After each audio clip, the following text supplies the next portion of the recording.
Hi guys. Today I'd like to I'd like to do my makeup and talk about comedy today. So, I do have a little bit of a sunburn, so we're gonna be covering that, and I want to talk about why I chose comedy because I haven't really talked about that online yet. I've just been posting all my parodies, all my songs, all my jokes, and my sets. And I have a very deep reason why I do comedy. And it seems like it's not very deep because my comedy is so unserious, but like that is the point. That is the point, right? And so I'm doing my makeup today, so we're gonna use this from Walmart. It's a blurring skin tint, but with comedy. So I started my comedy journey on February 10th of 2026, so just like a little over 2 months ago. And it has changed my life, like entirely. My life has changed. I have a whole new perspective on the stage and on performing. Also, I'm terrible at makeup, so please don't mind the process. It'll turn out okay, trust. I don't have all the tools that you need. But yes, so my first set ever was on my 25th birthday, and I had just the spark of an idea to do comedy. Like, I've always loved Bo Burnham. I've always loved watching comedians. I've always enjoyed like rom-coms and humorous stuff like that. And I was like, I think I'm pretty funny. And I think that's kind of how most stand-ups start. You just think that you're kind of a funny person, and maybe you could make other people laugh. And because making people laugh feels so good, it really does. A lot of people use humor to cope because it feels so good to make someone else laugh. And by a lot of people, I mean myself. But so I went to the comedy bar. It was my 25th birthday, February 10th, and in my hand I had my notebook. I had my then at the time girlfriend on my right, and I had my friend on my left, and we walked in. There was 3 people there, including the bartender, and I see on the sign that it's karaoke night. It is not an open mic night. And so I'm like, shoot, it's my birthday. I practiced, I prepared, I'm so ready to do this. So I went up to the bartender and I asked if I could go up there, if I could have like 10 minutes with the microphone. And oh my gosh, thank goodness the bartender was so kind, and the bartender said yes. And that was my first yes into comedy. It was my first acceptance of myself into this space. So there's 6 people in total in the room, and I get up there and I subject them all to my first ever comedy set, which was not good. I recorded it. I do have it on recording, and I say it was not good with the most light and loving heart. It just wasn't like the performance was. I was super, super nervous to be up there. And my set was very vanilla, which is something that I've struggled with, is having a very vanilla set, is what people tell me. And so, I got some laughs that night, and I realized this was it. I loved it. This was my dream. I found a passion for it following then in the following months, and I started posting on TikTok, and, the passion that I found for it was so much deeper than anything I imagined. And what that is that comedy is not, it's not about the humor. It's about the connection. It's about connecting with someone on an experience and then making that experience feel not so heavy, right? So it's doing 2 things. It makes you feel less alone, and it feels so much less heavy. And I've been able to talk about serious topics on stage. Like, I've talked about attempting with like a plan and a note and that kind of thing, which is a very real issue, something I've been dealing with this year. I talked about being homeless. I've talked about being in the psych ward. But every time I've gotten a laugh because I invite people in on it. I invite you in on the joke. And so it makes it just feel so much better. It makes you feel less alone. And another thing is that it's a huge challenge for me. Comedy is so hard. It's so hard, especially when you're a bubbly little ray of sunshine like I am. It is... I'm going to be using this one today. It's a different one than the one I used last time, but fit me, Maybelline. Oh God, I lost my train of thought. It's hard. Comedy is so hard, and it's so vulnerable.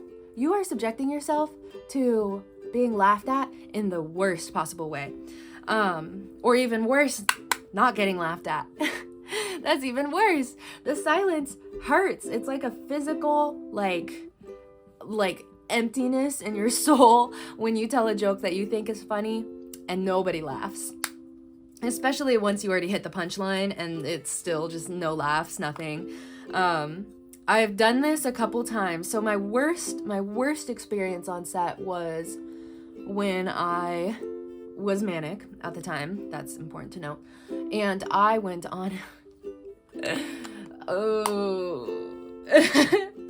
I get secondhand embarrassment just thinking about it. I went on a rant about the Bible. It did not go over well. It really didn't. Like, I went on a rant about how, like, the Bible... I can barely remember even. How it, like... It's used to, like, keep the people in power, and it's... and that, like, the Bible has been rewritten, and it's not even, like, valid anymore. Oh my God. I identify as a Christian. I do. I identify as a Christian. I stand by what I said because it was true. It was thought out and not illogical. However, the silence that fell over the bar because it was full of people who believe in said Bible. Oh my God. I learned a lesson that night. I learned stick to the script, Joey. Do not go on rants. Rants on stage do not go well because when you don't have it planned out, you'll just kind of say anything and don't really know what's gonna land, what's not gonna land. For my eyeshadow, I'm using this one from the Dollar Tree, so hopefully it works well. We're gonna find out together. But I think I'm gonna use the brown and the gold sparkles. So yes, and there's been a couple moments like that on stage. I'm gonna be so honest, so real. I've bombed multiple sets, and each one I've learned so much from. Oh my gosh, you learn the most when you fail. You learn more when you fail than when you succeed, and I believe that wholeheartedly. Some other times that I've failed were like when I went too deep, or, oh my God, I love explaining the joke. I always over-explain it as if the audience isn't gonna get my joke. And so, like, even if it's a funny joke, because I over-explained it, it loses its funniness because it's like, oh my God, like, you're still on this topic, like, let's keep it moving, girl.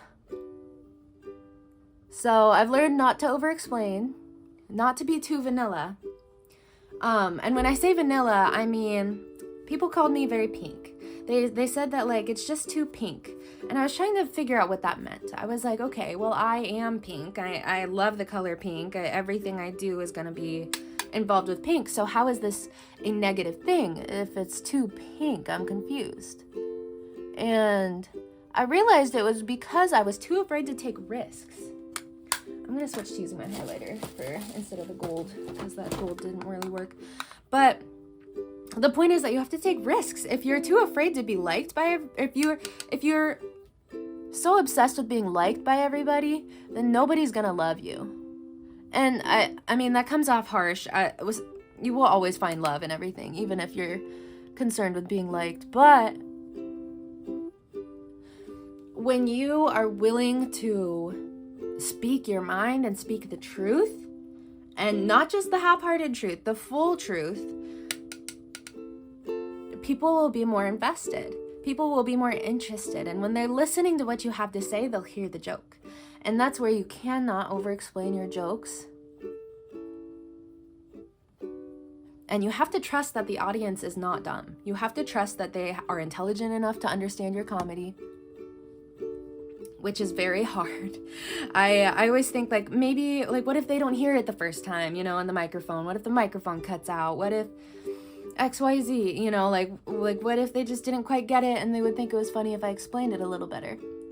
And it's like, reel it back in. Reel it back in. Comedy will be funny if it's funny, if it's vulnerable, if it's real, if people can connect to it, it will naturally be so funny.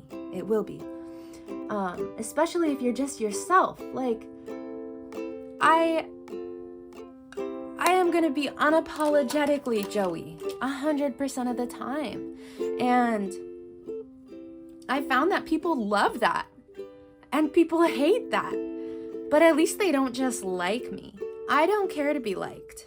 It's not my main concern, because when you focus on being liked, you focus on what everyone is going to agree on.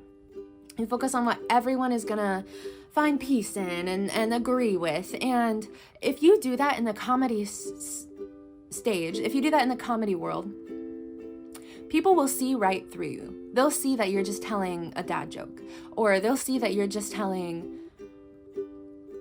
just a joke that you really want to laugh from.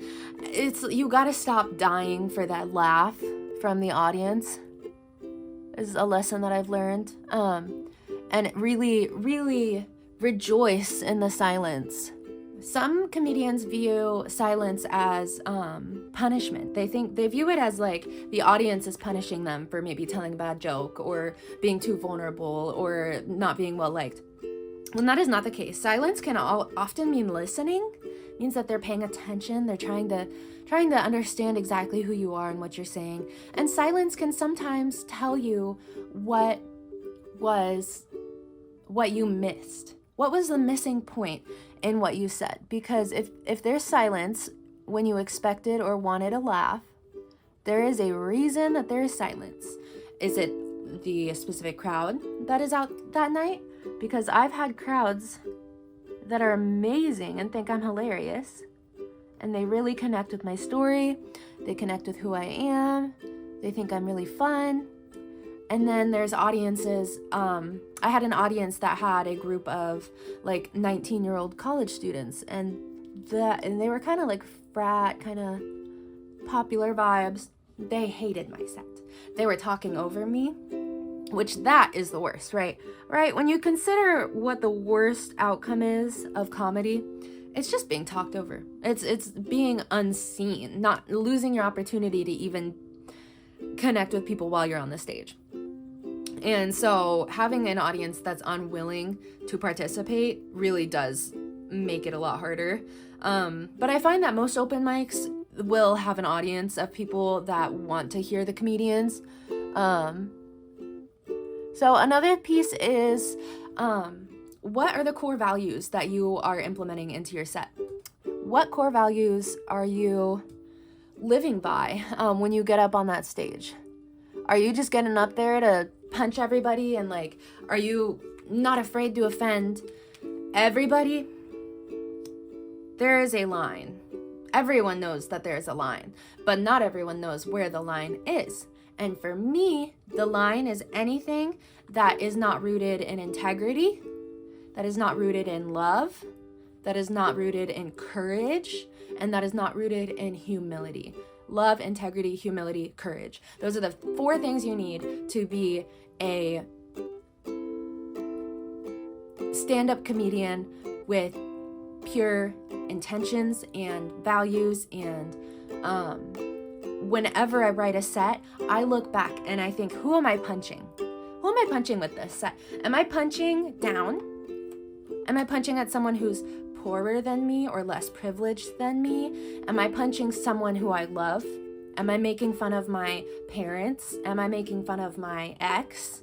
Am I making fun of my friends? Am I punching upwards? Am I punching at the bartenders at the bar? Am I punching at politicians that people agree with? You gotta know who you're punching. And I've found that the safest option is to punch yourself, right? So how I set up jokes is I share a story about myself, and it tends to be a more serious story so that people can read into my like kind of vulnerability and like start to get on board with who I am. And so I start by sharing a story, and then I transition into making it a joke. I transition. So it's always about me. It's always about something that I experienced. And while I do include other people in on the joke, at the end of the day, it's me who's the one that's being punched, if anybody's being punched. But there doesn't always have to be someone being punched. Sometimes comedy is just comedy.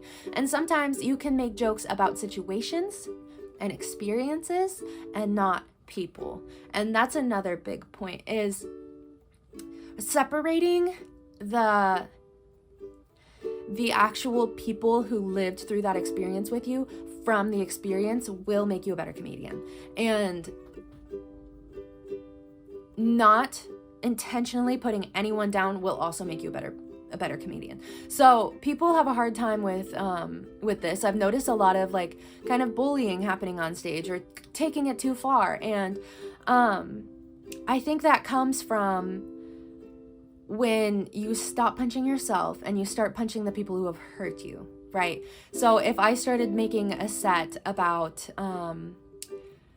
we'll just go with my family. If I made a set about my family and our family's struggles and how I've struggled from it personally, who am I hurting there?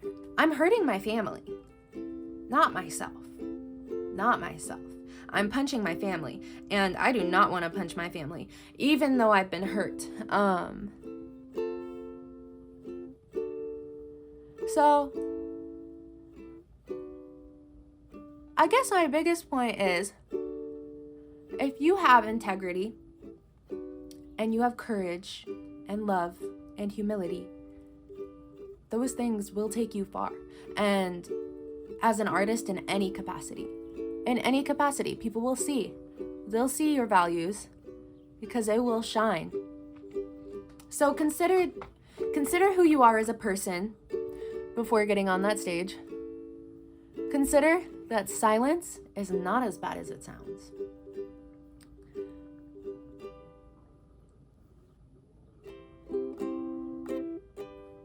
And just go to an open mic and see what happens. It takes a lot of bravery to be a stand-up comedian. And that bravery will change you as a person. It will. If you continue to do open mics every week, you will change and grow. It will teach you so many life lessons. I really, really highly recommend trying it out. Try out stand-up comedy. It's like the most terrifying form of art to a lot of people. A lot of people are like, I could never do stand-up comedy. I could never do that. And I think to myself, oh, you absolutely can. You are hilarious to me. You totally can, and you have a story worth sharing. And if you're not willing to share your story through another form of art, then why not try stand-up? Just try it. I know that I've put a lot of like serious thought into it, but the true meaning of comedy is to find connection and to lighten your story, lighten your load. Make it a little bit easier for you to process and for others to process. Because when I share about my experiences in the psych ward, people think about their psych ward experience or their experience with someone who's been in a psych ward, and they think maybe it wasn't so bad. Maybe it isn't so bad. Maybe life isn't so bad. And I think that's what comedy is about. So, yeah, I just finished my makeup. I hope you think it looks nice. I think it looks okay. It's not perfect, but we're gonna work with it. I'm gonna record a YouTube video, I think. Not that I'm not recording one right now, but I'm gonna record a song that I wrote, I think. So let's take my hair out. But that was kind of just a rant, honestly, about comedy. But if you've stuck it through, thank you so much. It was fun getting to talk about comedy for the first time. I have a lot more opinions and thoughts on it, to be so totally honest. I think about comedy all the time. It's my true passion. All I want to be in this world is a stand-up musical comedian. I love the music aspect of it. I just can't help myself. I really do love doing the music stuff. But stand-up comedy in its own right is an amazing form of art, and it's so fun. It's so joyful. So I really recommend trying it out. And if you don't want to try it out, just go to an open mic and see what you think. See what happens, you know? So, yeah, I think I'm gonna go, but thanks for watching. Bye, guys.